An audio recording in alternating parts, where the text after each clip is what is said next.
My name is Nafi Chendri, and I work for the African Women's Development Fund as the Program Capacity Building Officer. I have close to 14 years experience as a development worker, and I'd like to speak about why I think that girls in fragile states should have equal access to education like boys, because number one, it's a fundamental right of every human being to have an education, and girls are not different from boys. Girls are human beings just like boys, and so they have every right to quality basic education. That's number one.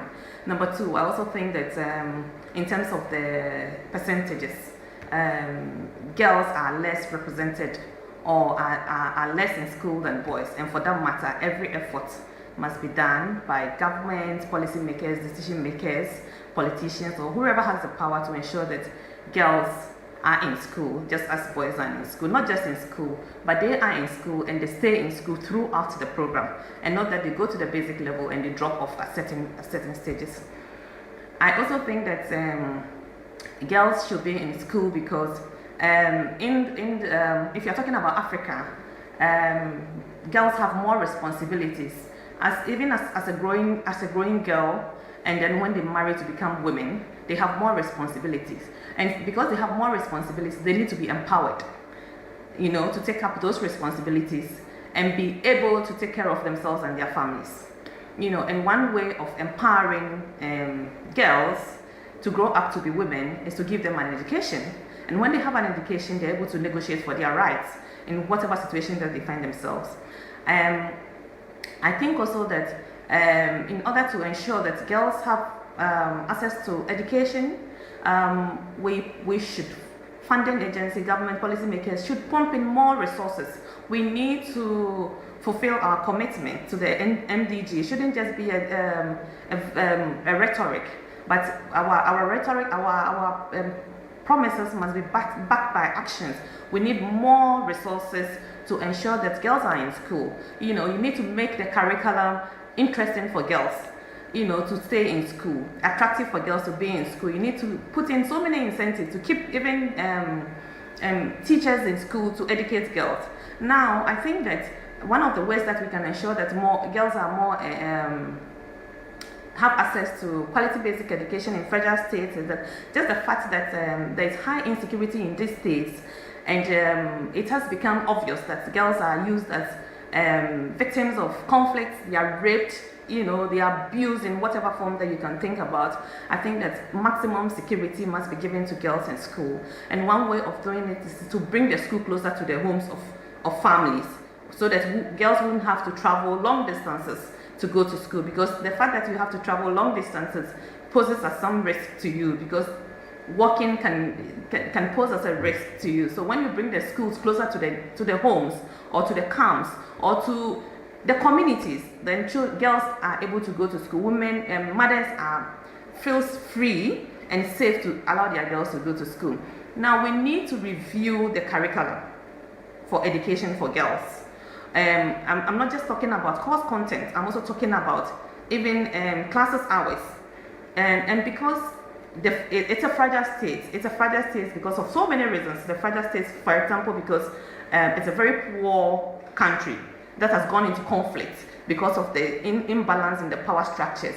And so when a lot of girls find themselves as caretakers, nannies, for their mothers, or they have to earn some income for their mothers. So when school is in session, you find these children performing all these roles that are very quiet and very dangerous to their lives. So we need to revise the school curriculum to suit girls to go to school. You can't tell the mother not to send the child off to a market to take care of the nanny. The mother has no resources to hire somebody or to even leave the child at home. The girl has to do that. And the other thing is that we need to develop projects, income generation projects for mothers, so that they can earn some income to support their families. In that way, you are freeing the mother from allowing the girl to go to the market to sell and earn some income, or you are freeing the mother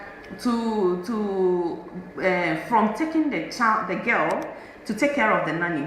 We need to also establish safe creches, daycare centers around the communities, around the homes of mothers, in the marketplaces, where around the wells, where you find mothers actually coming together to do communal work. We need to establish creches or daycare centers in these places with people who they can trust to take care of their babies when they are working. In that case, we'll allow, girls will have free time to go to school. But I think that one of the basic things is to ensure absolute security in these communities for girls to go to school, and also to put in place stricter punishment for teachers who abuse girls to go to school. So, because when a child is abused at school, she won't go back to the school, whether she's abused by the male teacher or the female teacher, but more often than not, it's always the male teacher. My name is Nanada Kwasi Chiama, and I'm a Program Officer for Fundraising and Communications with the African Women's Development Fund, which is based in Accra, Ghana. The African Women's Development Fund, also known as AWDF, is a grant-making foundation which provides financial, technical, and capacity building support to women's rights organizations across the African countries. And one of the issues that we are concerned about is the issue of young girls and young girls' education. And in respect to my thoughts on where do we sit where girls' education is concerned, especially in the context of fragile states, why are girls not going to school? Why is the situation even more severe in fragile states? I think I would say it's due to a variety of reasons. Many of the reasons are intertwined. So I would say generally, when families have to make choices as to who they send to school, whether they will send a boy child or a girl child, generally they'll choose to send the boy child. Now, in the context of fragile states, especially states that are in conflict or immediately post-conflict, some of the more immediate challenges for the families may be the safety of the girl child. You know, they may be concerned that if for example, you've got Marauding soldiers, that if they send their girls to school, you know, they're going to be walking on their own to school, they're going to be walking with other girls, they're likely to be attacked, they're likely to be raped. I think that's an issue in post-conflict and countries that are in conflict, so that's one issue. And also in a post-conflict situation where people may have lost members of their family, and may have lost parents, may have lost caregivers, the girl child may need to become the caregiver. So that person is also taken out of school to look after her siblings, after other members of the family. What other reasons are there for girls not being educated? Some of the reasons are cultural as well.